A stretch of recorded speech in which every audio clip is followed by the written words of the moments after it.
Salut tout le monde, bienvenue dans l'épisode 5 de J'irai fermenter chez vous. Je pars tout de suite à la rencontre de notre 5e rendez-vous, qui n'est d'autre que Romain Trigueros. Si vous connaissez pas son travail, regardez.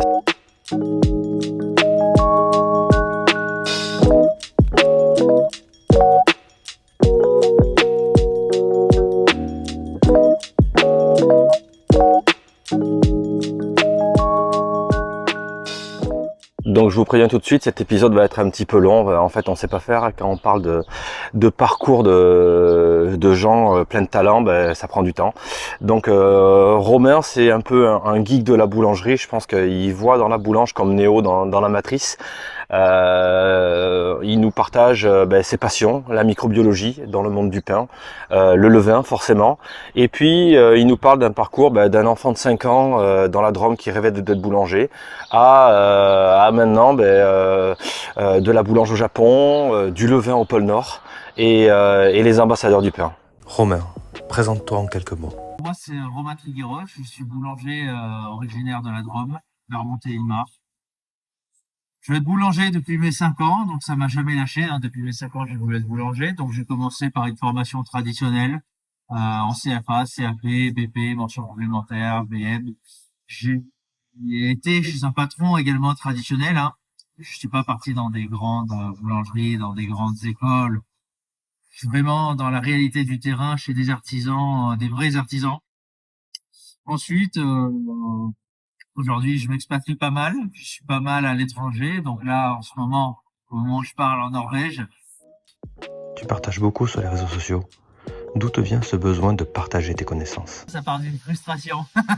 Une frustration personnelle, ouais. C'est quand t'es apprenti, grande majorité de boulangers. Moi, j'ai toujours été curieux. J'ai toujours aimé poser des questions et avoir des réponses, évidemment. Des fois, sur des sujets un peu tordus, quoi. Quand je vais poser une question sur la science, j'aime bien qu'on aille au bout du cheminement scientifique, qu'on aille vraiment chercher le bout de l'argument factuel, qu'on aille chercher l'atome, par exemple, quoi. Qu'on aille vraiment au bout. Maintenant, c'est pas le même métier.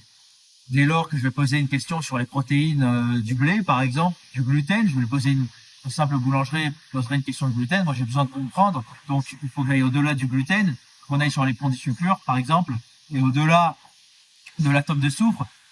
Mais ça, c'est des questions qu'un boulanger n'a pas, parce que ce n'est pas le même métier. Là, on est sur la physique, on est sur de la chimie. Donc, ça part d'une frustration quand j'étais en apprentissage, que ce soit avec des profs de boulangerie ou avec les anciens employeurs, ou même maîtres d'apprentissage. Quand je posais une question de boulangerie, alors soit j'avais des réponses fausses, et je l'apprenais plus tard, je passais pour un con à l'école, en donnant une fausse réponse, soit j'avais tout simplement pas la réponse, mais très souvent, malheureusement, avec un certain dédain, certaines réponses hautaines du style « non mais ça m'intéresse pas », des trucs qui frustrent, quoi. Donc à force de se prendre des râteaux, des râteaux sur tes questions, tu apprends tout seul. Ouais. Tu ouvres tes livres de sciences, tu parles avec des biologistes. Alors, pas mal d'amis aujourd'hui qui sont dans la science, donc ça permet plus facilement d'avoir des réponses. Quand j'étais petit, en apprentissage, c'était un peu plus compliqué. Mais j'ai appris tout seul, en ouvrant des livres, en travaillant beaucoup indépendamment, de manière autarcique. Et au final, ça dégoûte un peu, quoi. Tu te dis, bon, je suis seul là où certaines personnes, si elles s'y intéressaient, pourraient répondre facilement.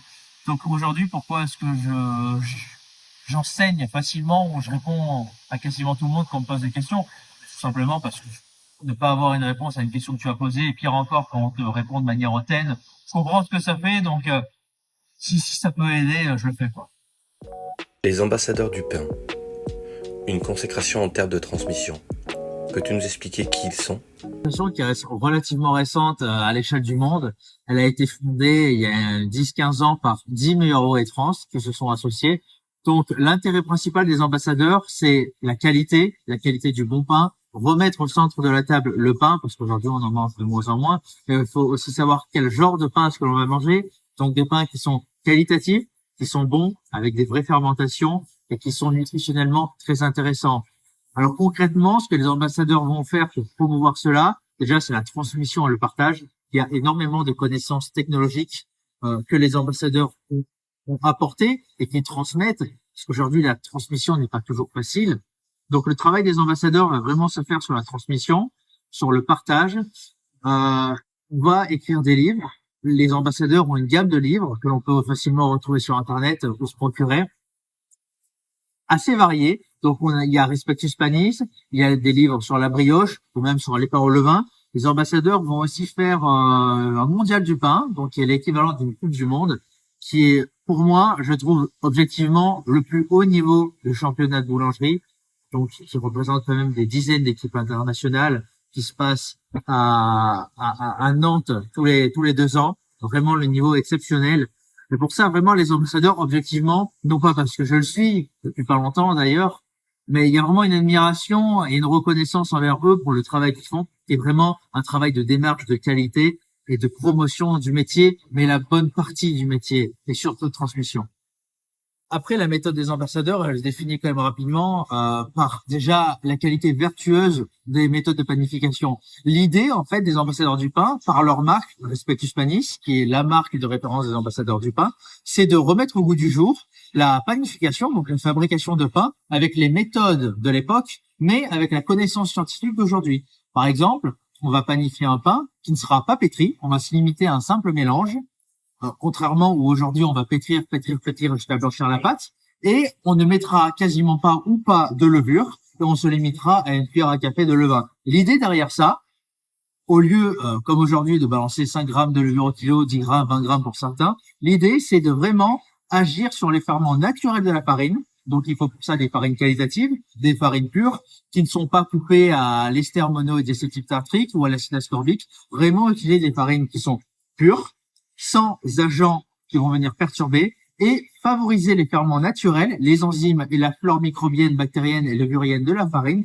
et faire fermenter un pain de manière naturelle. Alors pour ça, évidemment, il faut plus de temps. Tu voyages beaucoup. Est-ce la contrepartie d'un métier difficile ou est-ce juste le goût du voyage? La grande majorité des boulangers ne voyagent pas. Mais moi, voyager, c'est vraiment une passion. Alors ça, pourquoi j'aime jouer aux échecs, quoi. Il y en a qui adorent le foot, moi j'aime pas ça. Je saurais pas, c'est une passion. On définit pas forcément une passion, on la vit. Moi, quand j'étais petit, bon, je voyageais, mais j'allais en Espagne dans ma famille, en Comunidad Valenciana, à côté de Valencia, là où il y a ma famille. J'y allais chaque année, toujours au même endroit, pendant 15 ans. Ça m'a peut-être un peu gonflé, quoi. Et le jour où j'ai eu la chance, grâce à mon premier CFA, CFA de Livron, qui est vraiment exceptionnel, ils m'ont fait découvrir Erasmus, quoi. Le programme Erasmus européen. Pour le coup, j'ai vraiment adoré. Je suis pas un fan de l'Europe, mais sur cette partie-là, j'ai adoré. Et je suis parti 3 semaines en Estonie. Juste avant ça, un mois avant, indépendamment pour me préparer à ce voyage-là, j'étais parti 10 jours en Écosse. Donc pour le coup, c'était le premier vrai voyage pour moi, en dehors de l'Espagne où c'était familial hein, dans ma famille.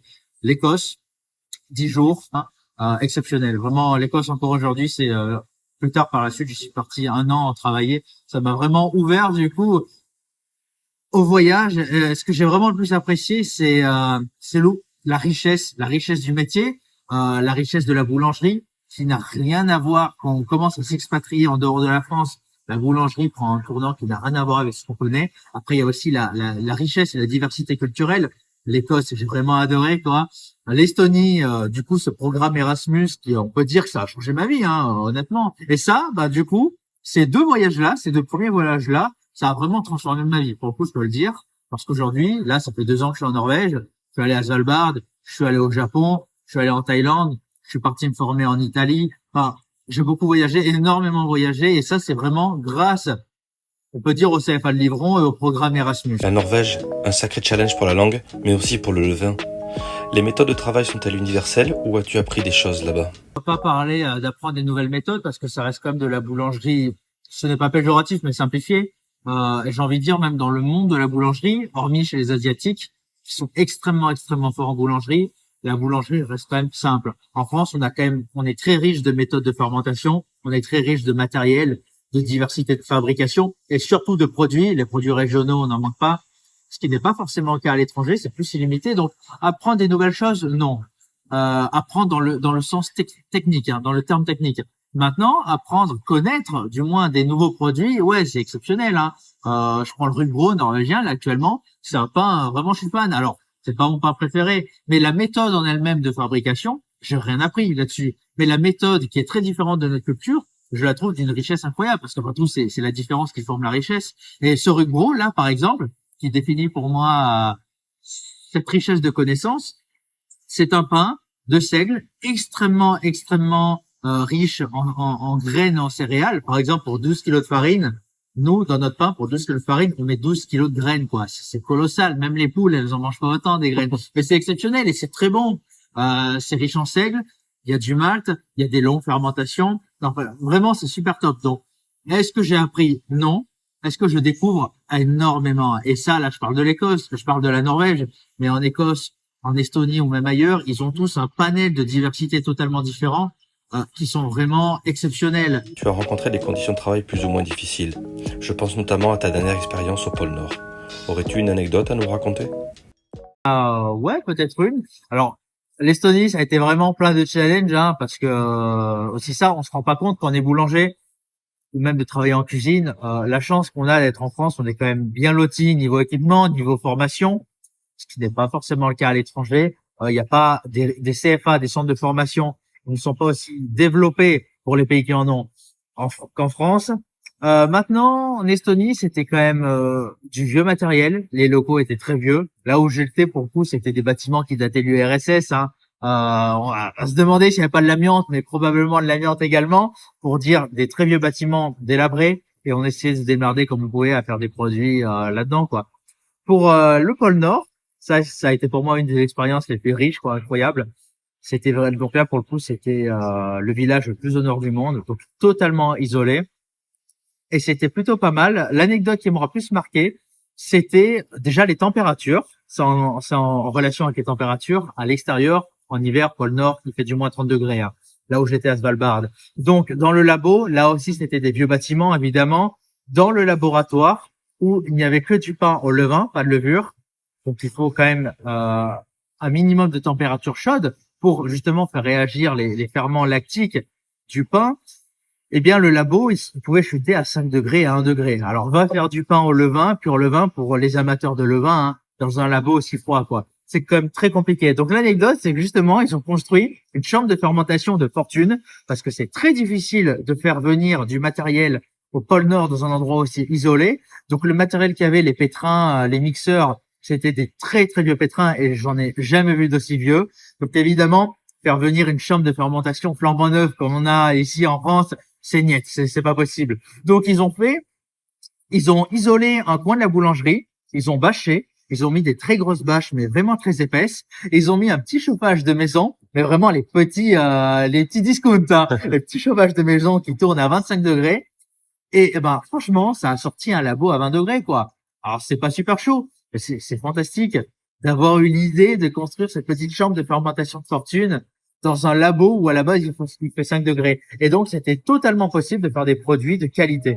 On voit beaucoup d'humour dans tes posts sur les réseaux s'entremêler avec des parties plus professionnelles. Tu me fais penser un petit peu à Chef Pierre, le chef italien. Vas-tu enfin arrêter de faire peur à tes collègues? Ouais, alors après, on voit. Moi, je filme quand je leur fais peur, mais on voit pas quand c'est eux qui m'agressent. Donc tu morfles aussi. Ouais. Je suis pas tout seul. Donc cette interview était presque terminée, mais j'ai réservé une petite surprise à Romain. Salut Romain, j'espère que tu vas bien et que ton aventure norvégienne se poursuit comme tu veux. J'ai une question pour toi.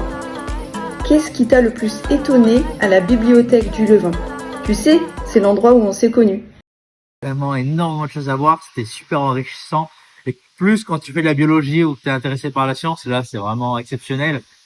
J'ai vraiment du mal à définir la partie qui m'a le plus impressionné parce qu'il y avait tellement de choses à voir, mais là j'ai adoré les gens qui étaient là, vraiment. Pour dois choisir, je dirais les deux choses.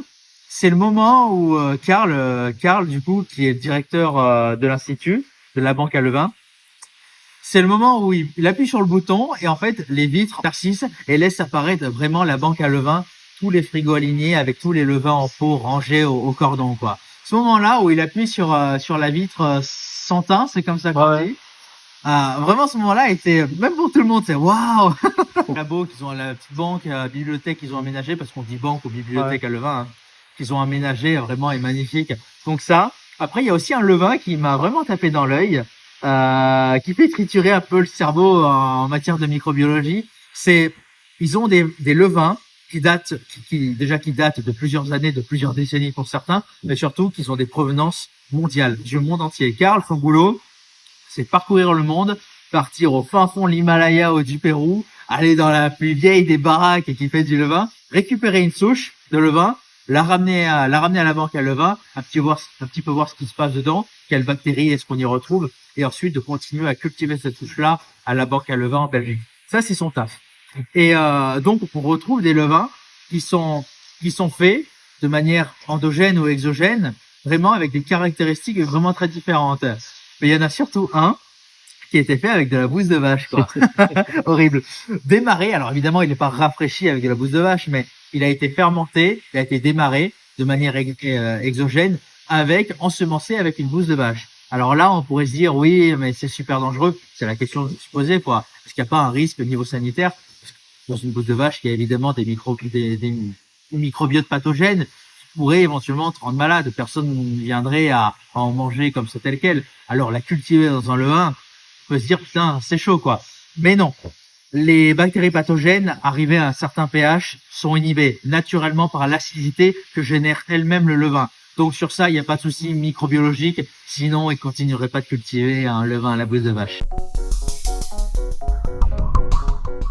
Franchement, c'est difficile à déterminer étant donné qu'il y avait énormément de choses à voir, mais je pense que la chose la plus merveilleuse à découvrir à Puratos, enfin que j'ai pu découvrir, parce que ce sera pas le cas des prochaines générations qui vont venir, la chose la plus belle, la plus merveilleuse, je pense que c'était la beauté de Valérie quand même.